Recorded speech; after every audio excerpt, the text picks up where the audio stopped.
I think that challenger mindset of we are late to the game. Some of us have come from other competitors in this space. Others just love a good challenge and we want to win, and we see the momentum that we have. Just starts to breed a collective feeling of we got a lot to prove.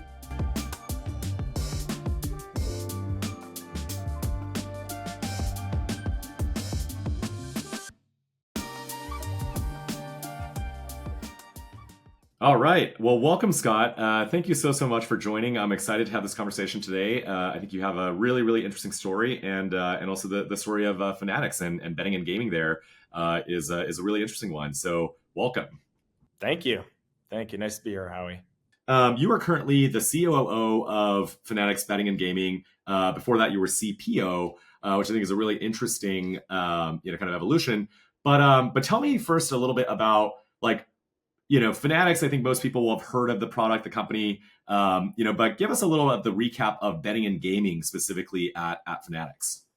Yeah, so Fanatics Betting and Gaming is nearly 4 years old at this point. I think the official date of birth, if you will, was July 19th, 2021. We had been strategizing a few months in advance of that, but we're about four years into the journey. And if we were to think about the journey in chapters from 2021 to 2022 was largely figuring out the build by partner scenario analyses.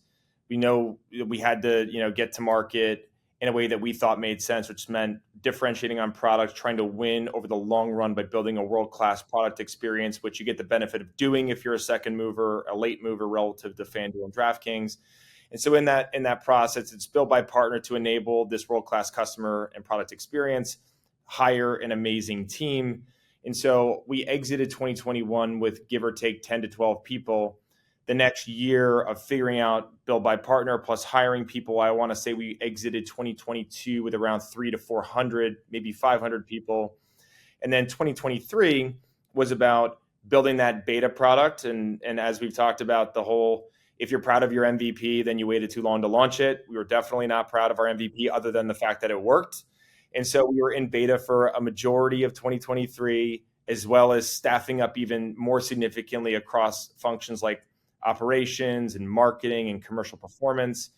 And so, the MVP and the beta products, we were just, chugging along throughout the year, a lot of ups and downs, probably exited the year of 2023 with, at that point, around 900 people to 1,000 people. We made an acquisition of a company called PointsBet at the time, which really, beefed up our technology and commercial chops, which was great. And then come 2024, that was really our breakout year where we started the year at 1% market share. We worked out all the kinks from being in beta from the prior year. And we decided to really try to chase the tier one, product parity threshold that we knew we needed to get to in that year in order to set ourselves up for success in 2025. And so we started the year 1% market share. We exited the year around 6.5% market share. And now today we are around 7.5%, 8%. And so from a commercial performance momentum perspective, things have never been better, which is great. But I would say another really nice data point is that when you look at the product quality and the product value proposition we have for customers today relative to a year ago, it's night and day.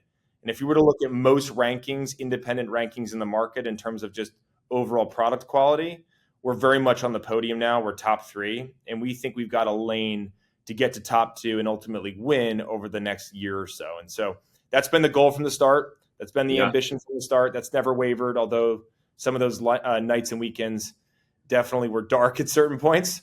Yeah. But we're very happy with the momentum we have, at least at this point. I mean, that's kind of an incredible story, and you're telling it so calmly. It almost belies a little bit of it must have been just so insane to go and grow. First of all, in that first year, 4,000%, right? If I'm doing the math right on team scale, and then something else that I find really interesting is it's not like Fanatics was the only third company that tried to enter into this arena, right? I mean, there were so many other contenders. And all of them kind of ended up getting small chunks of market share. But as I understand it, Fanatics went from being, maybe one of dozens, possibly more contenders, to kind of gain entry into this market that, like you said, was dominated by FanDuel and DraftKings, to very quickly becoming the kind of dominant third, which is kind of a big deal, right? And so I think the pace with which you were able to so quickly make a mark and be a real player. I mean, I think that's quite incredible. And maybe it goes back to like that kind of founding moment of betting gaming at Fanatics, which is like the team quality, I assume, played a really large role into that, right? I mean, when I think about tech startups and founding, a tech company from scratch, a software company from scratch, like it's all about the team early on, right? Like, great team and a great space, large enough space is probably going to figure out a lot of the micro decisions along the way, product and strategy, et cetera. And so how much do team and quality of the team factor in do you think the trajectory? And like, tell me a little bit more about like, kind of some of the hiring choices made at that time. Yeah, I think you're spot on that when you think about what you should do as a company, it's also equally as important to figure out what you should not do. And the way that you control for that second thing or that second dynamic is hiring people that are not only just incredibly strong from a raw intelligence perspective, but they have enough experience to know what not to do and to avoid the pitfalls. And so we as a company get to benefit from that asset of learning. And so from the get-go, we really wanted to set the benchmark, whether it's product or marketing or irrespective of function. We want to think about ourselves as a technology first company applying ourselves to the betting and gaming market, not a betting and gaming company trying to become a technology company. And with that, that just strikes a very hard line on the types of people that you're looking for. And so when in the early days, when we were staffing up our engineering, product, and design teams, is because that's usually the tip of the spear, and then you start to hire the other commercial and supporting business functions after. A lot of where we were looking were, your classical, tech companies that we thought we wanted to emulate and be able to, learn from those best practices. And so I would say if we were to look at the makeup of all of our entire company, which we're give or take around 1,200 people now, I would say about a third came from gaming prior to this experience. The other 2/3 are outside of gaming. And you kind of get the best of everything when you have that alchemy come together. Domain expertise plus the craft of building great digital products.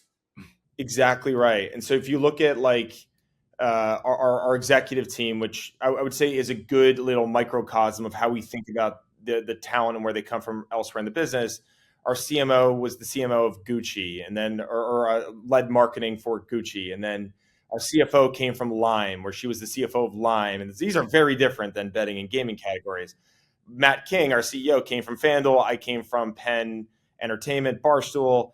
And so you kind of get that mixing and matching of different experiences and skill sets. And I would say that the one thing I'm very proud about, and it's not been the easier path to take, is although we've had to grow at a hyperscale type of rate, we have not said at any moment, you know what, we just need to keep this chair warm. We need a warm body to fill this need for now. They might not be the wrong medium term, they might not be the right medium term to long term fit, but it's good enough for now.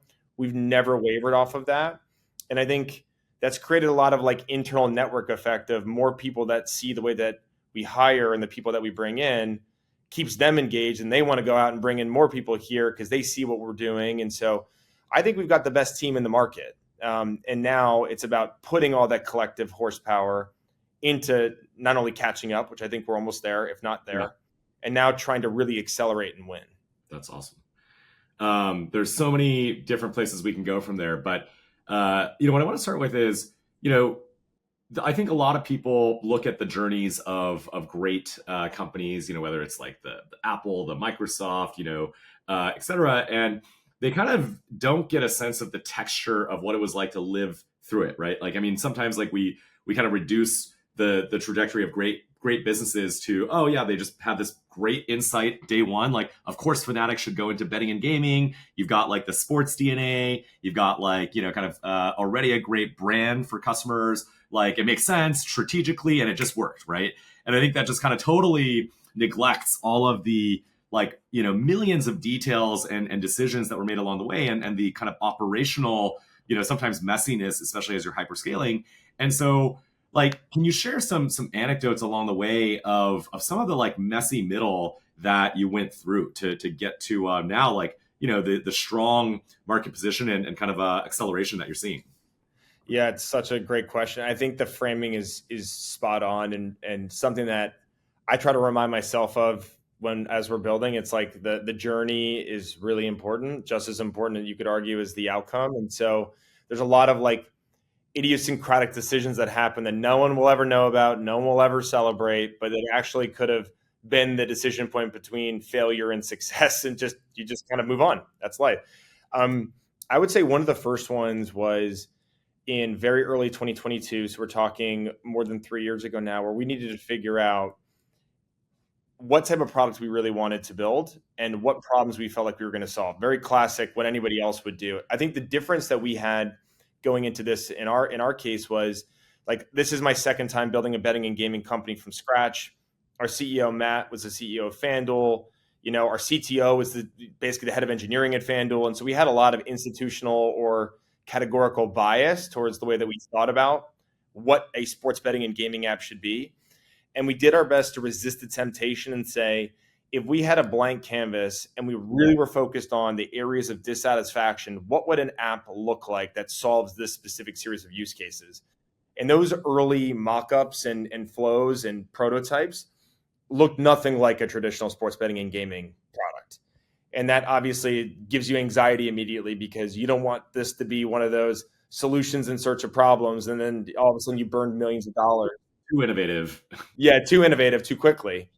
And so, but in the very early days, we're like, okay, well, if we're not going to try to achieve this 10 out of 10 outcome, and we settle for 6 out of 10, maybe the right area that we end up landing in is like 8 or 9 out of 10. But if we didn't shoot for 10 out of 10, we would never have been able to get there.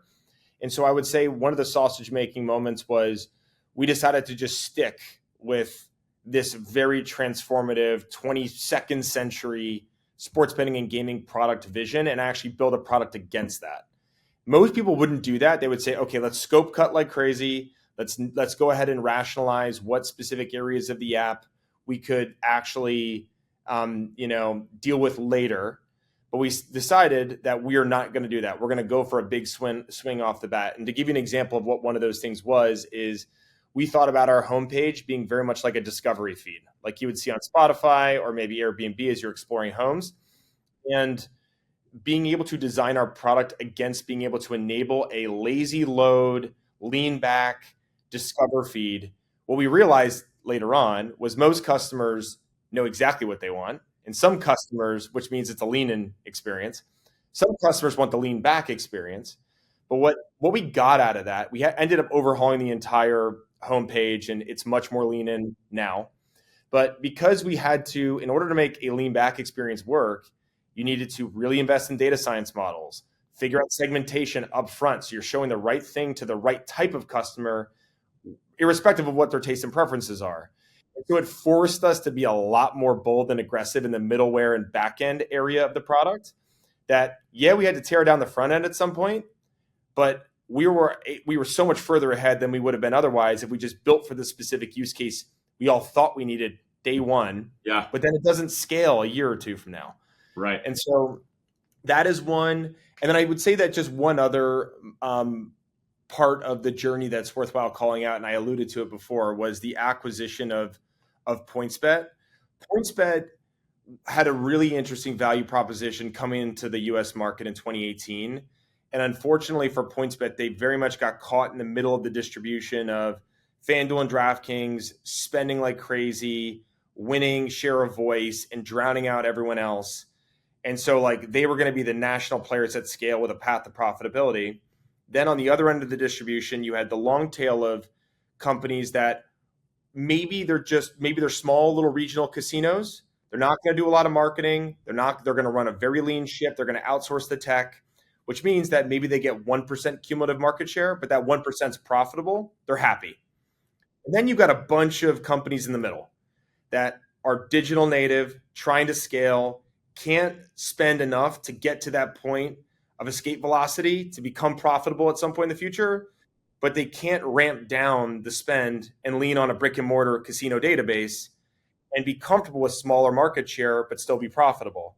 And so anybody that fell in the middle of that distribution had a very difficult time, and either they got bought or they exited the market. And PointsBet, from our perspective, had amazing talent, really strong technology, unfortunate market dynamics with where they found themselves in.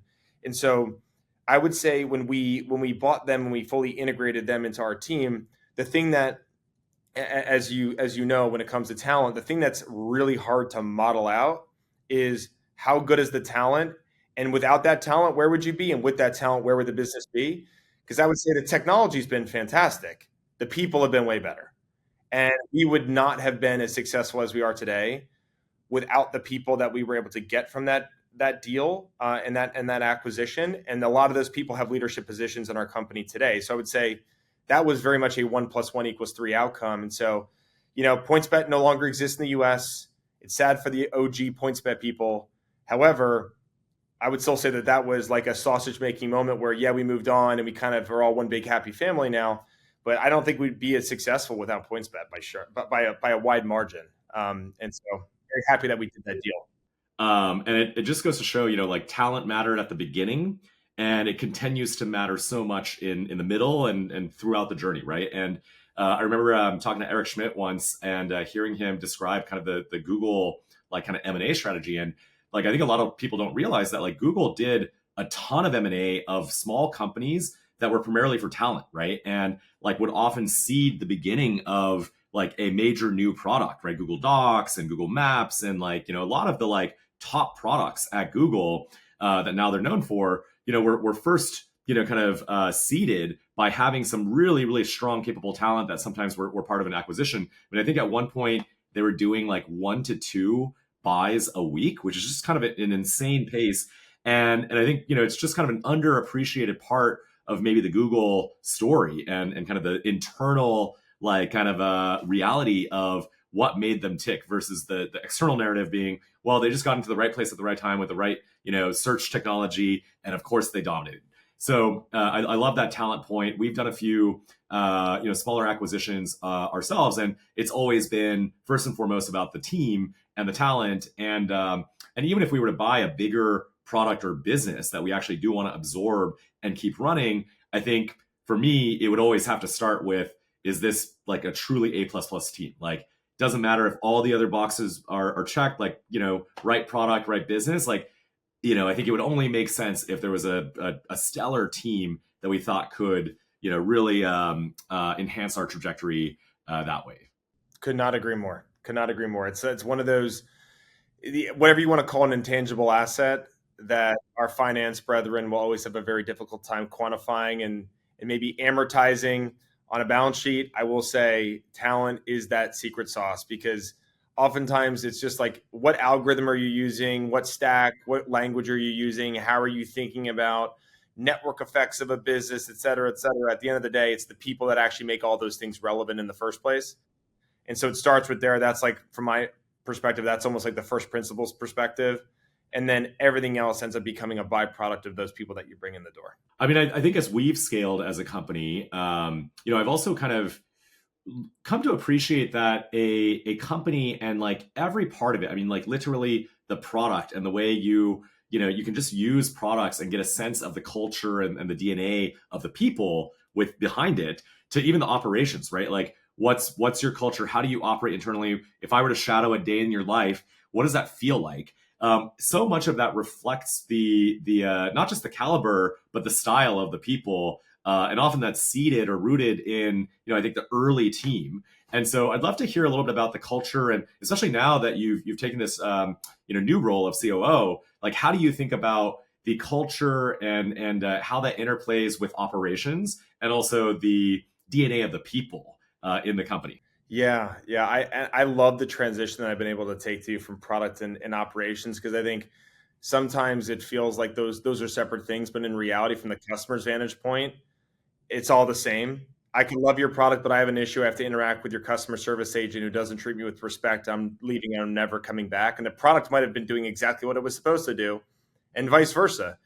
So the way that we think about it is very much not necessarily matrixed in how we're organized, but I would say we very much encourage people to get outside of their lanes. And just because you might be on the customer service team doesn't mean that you can't come up with product ideas and put it into a backlog, or have a product person that's like, you know what, I was messing around with our live chat, and we're investing heavily in AI on that front, like most companies are.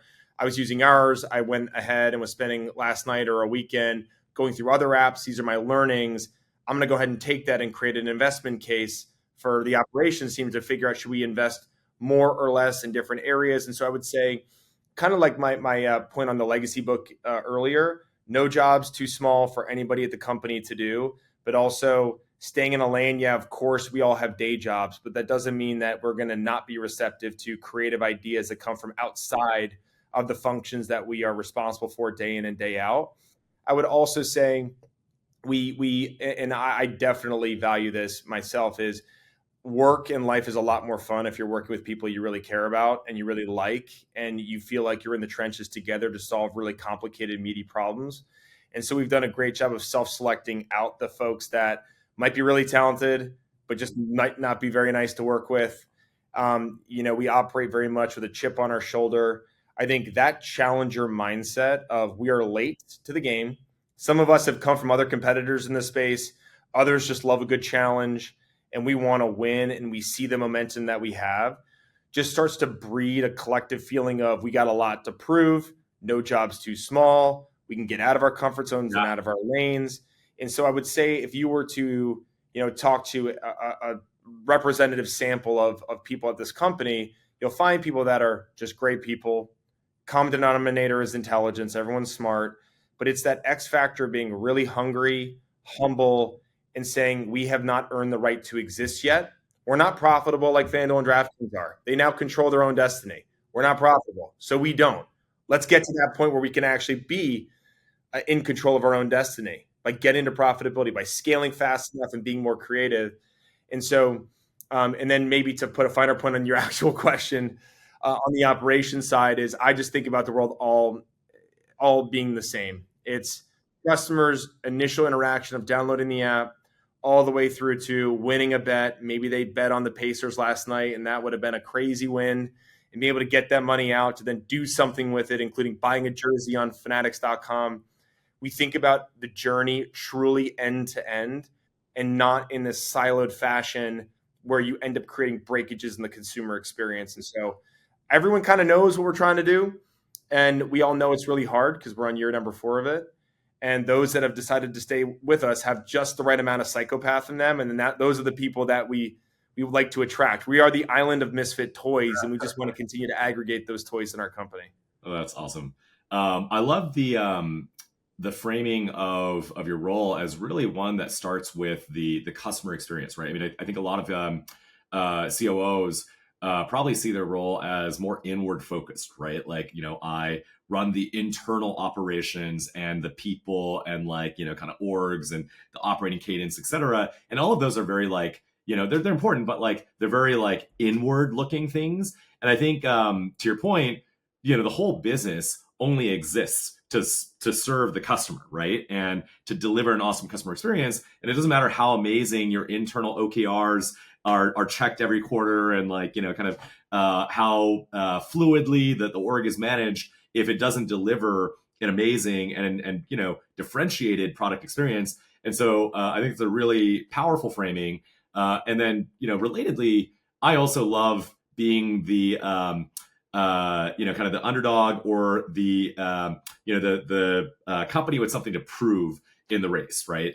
And I mean, actually, if anything, for me, the times where I felt the most uneasy have been when we felt like we were very high flying and everything was coming easy to us. We've had, phases, right? Earliest days, we were nobody and nothing, right? From a handful of people working on a very audacious idea with very limited funding and frankly under resourced compared to some of our competition, right? We had, startups that had raised more money than us competing with us. We had obviously the big companies like Google, Microsoft, and so on, who had, either, products in our space or just the incumbent distribution advantages. And I always found that actually the most exciting motivation is, look, we're the underdog. There's some big players out there, but we have confidence and extreme motivation to go out and win. And versus once you're on the top, and I was at an event where Tom Brady did this talk, and he actually described kind of something similar, which is like, the hardest thing is like winning, and being like, the Super Bowl winner. And then what do? You have to then like somehow find the edge to maintain that versus, when you're not, like, you get to just go and fight your way up to the top. 1000%. And it's so easy to get complacent because you start to be a bit more, call it tone deaf to things that your customers are saying to you, or trying to be proactive and figuring out in advance the areas that are going to expand your lead versus retrace the lead that you have. And I see the world very similarly as you do. And I also get that. I think it's very important to have like a healthy dose of paranoia at all moments in time. Now, the downside of that ends up being like, the highs aren't as high and the lows aren't as low. But I think without that, that is how you get disrupted. It's also how you underestimate your competition. And when you do that, and you think you're the kind of the best thing out there, then all of a sudden you will get disrupted. There's too many other hungry people in this world that want to take the throne from you. So without that right amount of paranoia, you will get disrupted. It's that easy. And it is very clarifying when you're in a race and you see where the front runner is, and you have to surpass them. Doesn't mean you have to like copy them. In fact, in some ways, you have to like do something differently and better to surpass them. But like, I find that like when you are the front runner in the race, to your point, it just you start to have to invent things out of nowhere and make things up to continue maintaining the advantage, which is always I think harder to do, and it's easier to get sloppier and a little lazier than knowing like you have everything to prove still on the line, or by default, you're not the best. Transitioning a little bit, I'd love to hear, how have you seen, both the past year shake out in terms of, we're arguably in a different environment in many ways economically. Feels like AI is for real here now, whereas maybe a couple years ago, it is still just a hype word and buzzword, and a lot of people were still skeptical. I think we would all largely agree AI is probably the most meaningful technology disruption of certainly our lifetimes and maybe of the past couple thousand years, right? And so how do you think about AI, especially vis-a-vis operations and also just ultimately the business and the product of betting and gaming? Yeah, I take a very practical approach to AI because I am not an engineer by trade, if you couldn't tell.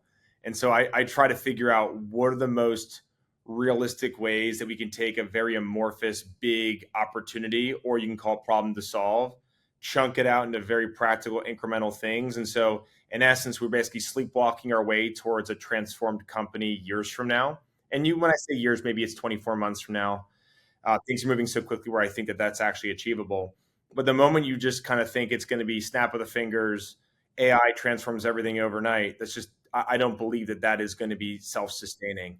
And so from like an operations standpoint, like any other person that's responsible for things like customer service or risk or fraud or payments, there are ways that you can use AI to try to deflect inbound chats, to go deeper into your own metadata, to then solve more complicated problems that, for what it's worth, may have taken a human 10, 12 minutes to solve, that now an AI language model can solve, in seconds. And I think the other thing, and this is a bit of a, maybe me defending AI a little bit from the stereotype of no human beings want to interact with AI.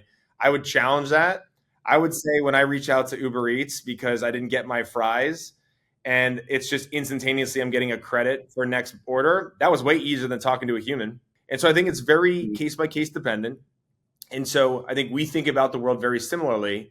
It could be customer service. It could be figuring out what are the types of bonusing campaigns or promotions we want to run. It's also, our finance team is looking for more systematic, seamless ways to use AI to close the books faster. And so I do think, we do have an up-leveled strategy of how we think about using tools versus historically you throw bodies at problems. We are thinking there are smarter ways to do things now that did not exist a year ago, frankly, even 6 months ago. And so I would say that we are very bullish on AI. We have a few initial use cases that ladder up to the larger strategy of just thinking more smartly. And I think we will wake up as Fanatics Betting and Gaming, especially being a private second mover. We don't have all this, call it institutional overhead, all this baggage that we have to unwind. We're at a very unique nexus of we're doing really well market share wise.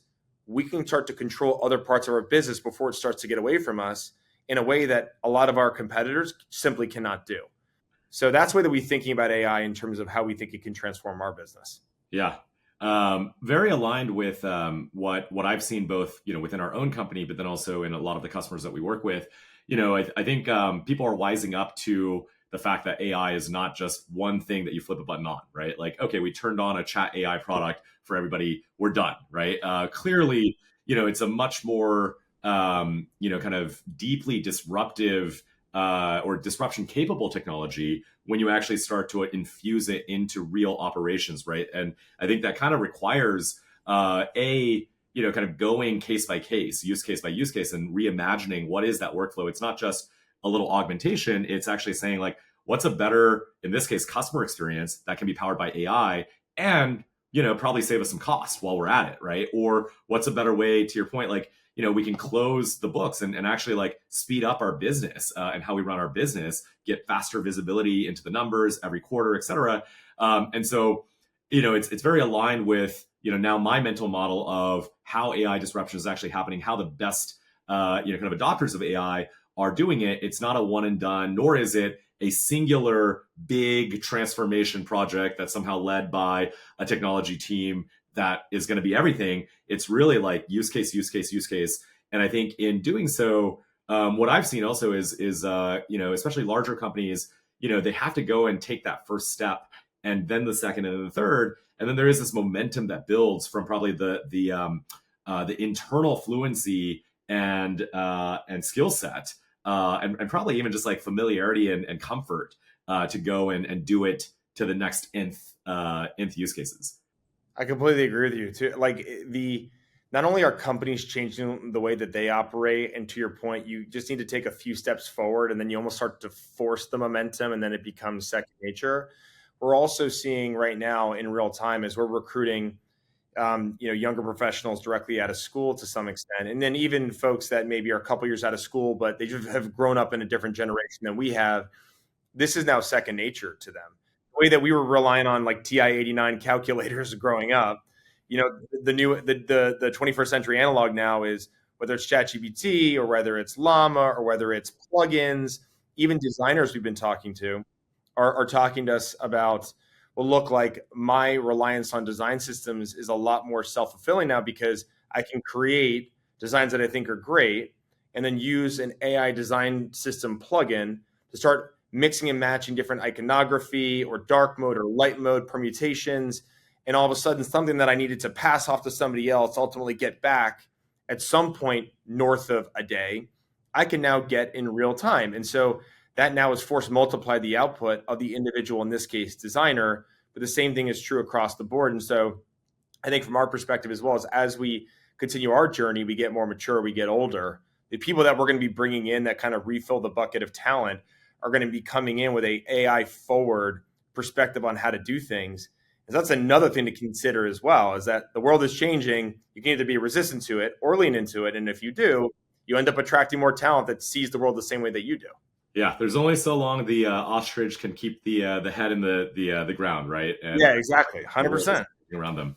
I think it's. I mean, the comparison to the TI-89 is really funny because to me it's like it is a little bit like other technologies that we've experienced in our lifetimes, like the internet, right? Like I remember getting really early in the internet. We had an AOL dial-up account, and it was like some like very early computer. And I mean, there weren't even that many websites out there at the time, but like, there's a real difference between like at that point, everybody had heard of the internet and, they, heard it talked about on TV, et cetera.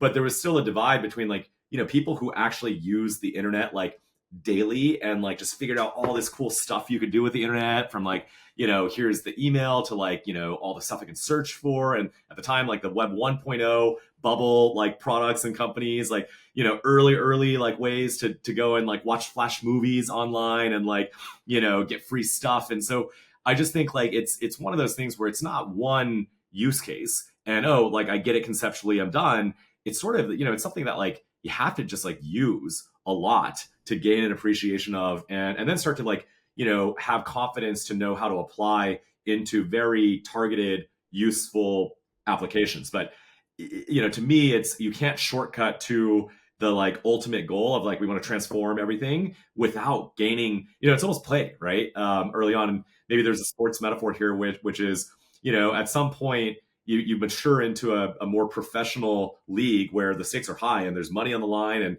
career on the line. But like before that, to get even to that point where you're that good, like you have to enjoy the play of the game, right? And I know you have a little personal sports background, so I'd love to hear how your own experience as a athlete and sports enthusiast has kind of like played into how you've ended up here in this role at Fanatics. Yeah, sports enthusiast for sure. My whole life, grew up playing a lot of different sports, but ultimately focused on ice hockey. And you can't tell how tall I am. Not the tallest person in the world, but on skates a little bit taller. And so grew up in the Jersey area, but I ultimately, like you said, really loved and took to hockey, played every day, practiced every day, part of who I was, how I identify with myself. And I ultimately went to, I think objectively the best hockey high school in the world in Minnesota, with some of the best players that have ever played the game. You went to play hockey specifically. Like you weren't, your family, did they move with you or did you go on your own? No, it was a yeah. You end up growing up really quickly when you're 14 years old or 15 years old, I think it was, and yeah, you are 1,000+ miles away from home. And to give you a flavor of how seriously it was taken, at least at the time, there were 8 hockey teams there, so you would try out immediately. If you made the team that you really wanted to be on, you could stay, but if you didn't, a lot of people ended up dropping out and then going back home because it was so part of the DNA of that school. Can you imagine, like, if you were not on the hockey team at a hockey school, like, what would that even mean? Yeah, there weren't a lot of other activities that most the hockey players were doing. And then you always had to do two as well. So I did hockey and I did musical theater. And so if anything, yeah, I love to sing a good tune every now and again, but it also, like, you learn how to speak in front of people and learn how to take risks, learn how to bomb on stage. Those are all very valuable lessons too. And so, like, you practice 4 days a week, you work out 2 to 3 days a week, and you play 2 games on the weekend, sometimes hundreds of miles away. And so you grow up really quickly. And then from there, I ended up getting injured, kind of a classic story, came back home, and then figured out what I wanted to do with the rest of my life. I ended up playing hockey in college. I also, right prior to that, was in the USA Junior Olympics, which was a really cool, like, hey, can hockey be a career for me? I was never good enough to make it to the NHL, but even after college and the experience of the Junior Olympics, I had that kind of fork in the road moment of I either could go and try out and likely make a team in the East Coast Hockey League called the ECHL. There's also the SPHL in the South. There's teams in Europe that were interested. Or I could take a slightly more lucrative job at a company called Bloomberg and work in finance. And so I decided to do that, but kind of like the fire in the belly of I really just want sports to be part of my life never really went away. And I would say it's that Venn diagram of analytical, quantitative angle to the day-to-day with my passion for sports. And if I could find something that would thread the needle between the two, I would have the best job ever. And I ended up getting into the sports betting industry a bit, randomly, I think 8 years ago now. And it was because my experience led me to a small little mom and pop called Comcast NBC Universal.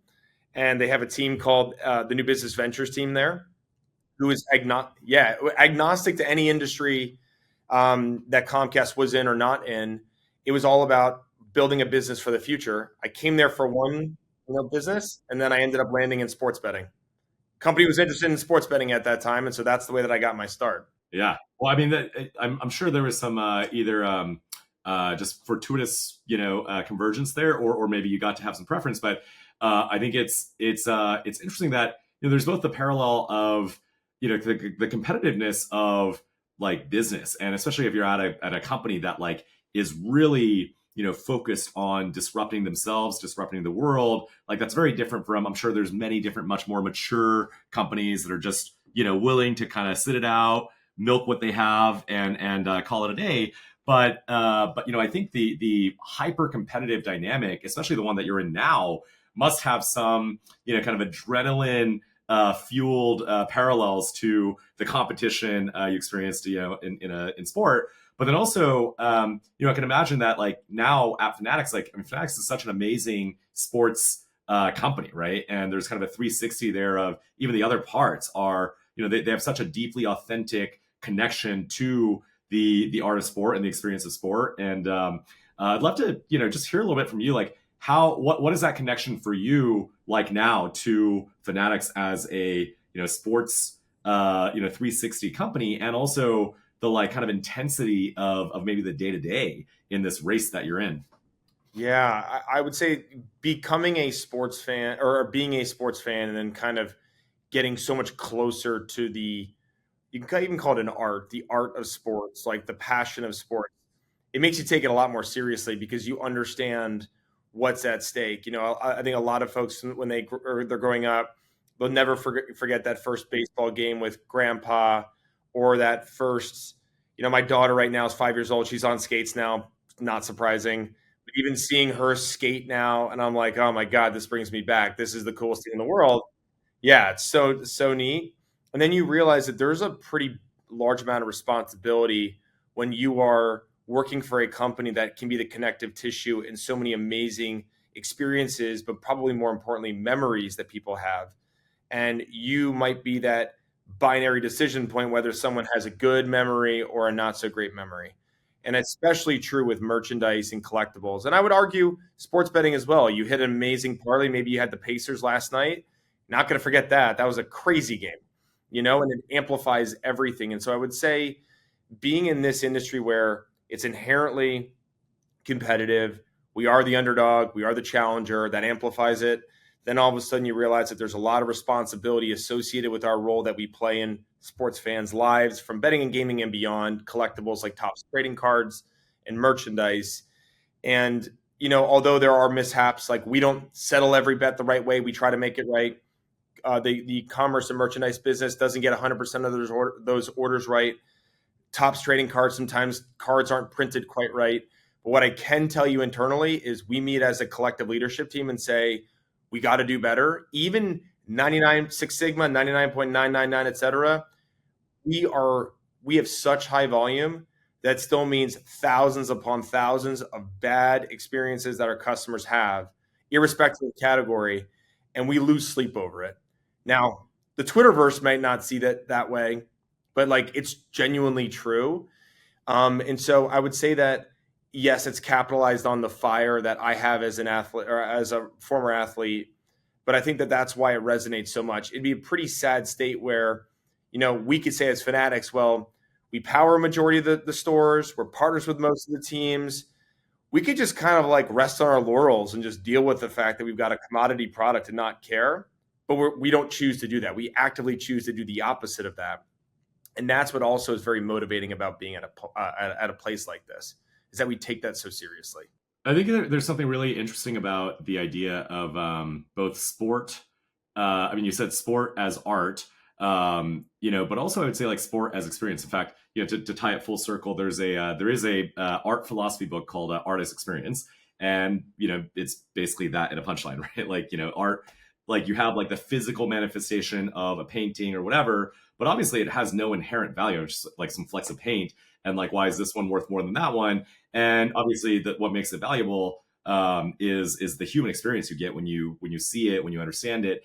And I think like you could say the same of sport and maybe of product, right? Like every product, whether it's a physical merchandise product, whether it's a collectible, whether it's even the digital product and the experience thereof with betting and gaming, it's valuable because of the experience. And in the case of Fanatics, like maybe it's like it recalls for people like a meaning and a place and maybe time and like people they were with at a certain moment, or when they think about a certain athlete, like if you have a rookie card, like maybe it recalls you back to that like nostalgic moment in your childhood when you idolized this player. And so I think it's really powerful to get to think about that responsibility, both of making sure people don't get that bad experience, because it's more than just losing like money or losing, kind of, the physical good that they wanted to get. I think it's robbing someone of like the very deeply human experience, they want to get. And maybe conversely, like, I'm sure it must be extremely delightful to get to deliver awesome experiences. And when you hear, the feedback from customers, and I know when you I last talked about a special, actually a special prize that was given out, which is very, very unique to Fanatics. If you could talk about that, and just like the way that kind of manufactures a more than monetary, more than just utilitarian, kind of moment of delight for your customers. Yeah, and I love this story. I'm happy that you brought it up. And so the quick background is we had a customer. This would have been, I think it was last baseball season, that had, it wasn't a huge wager, but I remember it being a multi pick parlay, which is you basically bet a certain amount, you pick more than one thing to occur, more than one game or bet to occur. If any one of those things loses, you lose the entire bet. But if all the things actually win, you win a much higher multiplier on your initial wager. And so, and Uncut Gems, Adam Sandler plays. Talk about a heart racing movie. Uncut Gems is definitely that. Yes, amazing recommendation, by the way. The movie's fantastic. So we had a customer that I want to say was a 10-pick parlay, 8 or 10-pick parlay. The last leg was for Mookie Betts on the Dodgers to get a hit. And going into that specific last game that Mookie needed to get a hit in, I want to say the customer stood to win $80,000. And it wasn't a massive bet to get to that either. It might have been like a couple $100 to win 80. Because there's so little chance that they actually win it. It's like exactly. It's a lottery ticket. And so when Mookie, because we've got the relationship that we do with the MLB and we are an official partner of them, we supply all the merchandise for all the sports teams or all the teams within the MLB. When Mookie got that hit in that game, we were able to actually get that ball from the field, had Mookie sign it, and then shipped it overnight to the customer that won that parlay to cement that memory that they're never going to forget now. And just given who we are as Fanatics, it's not just about betting and gaming. It's not just about merchandise. It's not about collectibles. It's the greater than the sum of the parts that we're able to create in sports fans' minds. And I think that is particularly important because as we think about ourselves, we're a bit more of that verb of like, where do you go for sports, irrespective of what you're looking for? We've got that utility and that loyalty because we made the experience so great, which is very different than other companies in our category where if you just think about a brand, you think about betting. For us, you just think about that kind of omni-channel, always present feeling of being a sports fan. And that could be expressing your sports fandom or opinion by betting on something or buying a trading card or a pack of trading cards or buying a piece of merchandise.